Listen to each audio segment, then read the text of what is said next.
So the next topic we're going to talk about is continuity. Continuity is very important with a lot of functions in finding domain and range.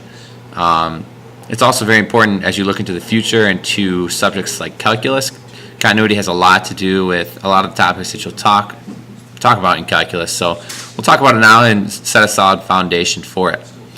Continuity, a function is called continuous at a point if you're able to draw it without picking up your pencil. Now this is not the book's definition. This is sort of my definition that helps me determine if something is continuous or not. But if you can draw the function and you can draw it at a certain value without picking up your pencil, then it is usually continuous. So what we're going to do is we're going to look at some different types of discontinuity. And to do that, we'll first start with a function that is completely continuous. This function right here is continuous on all values of x.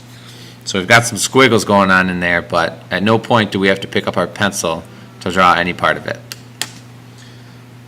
Next function is a function that's going to have a certain type of discontinuity. You can see with this function it's got sort of what's called a hole right here. Looks very similar to the function we just drew, but at this value of a right here, where x is equal to a, we've got a hole in the graph and then another point somewhere else. So there's no way you could draw this without picking up your pencil. All right, and the type of discontinuity is removable, and it's removable at x equals a. If at any point I'm moving too fast, feel free to stop the video and write down some of the notes. The next type of discontinuity is also called removable discontinuity. The only difference between the previous graph and this graph is that this function here does not have the actual point in some other place. This one just has a hole at x equals a.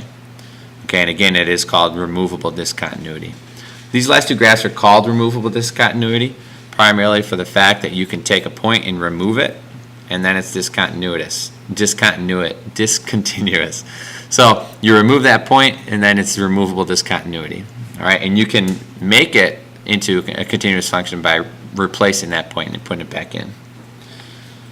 All right, the third type of discontinuity is called jump discontinuity.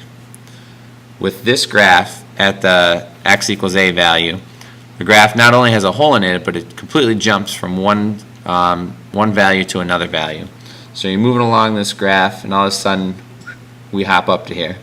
Okay, and then we continue our graph.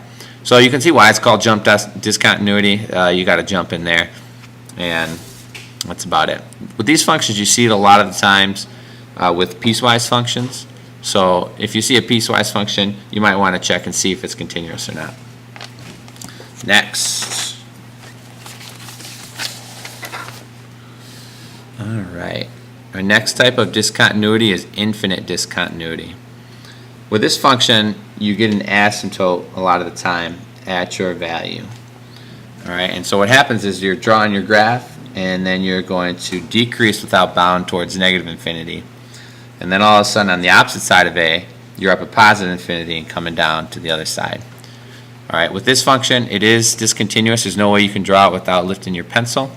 All right, and it's called infinite discontinuity because it goes up to positive and negative infinity where it's discontinuous.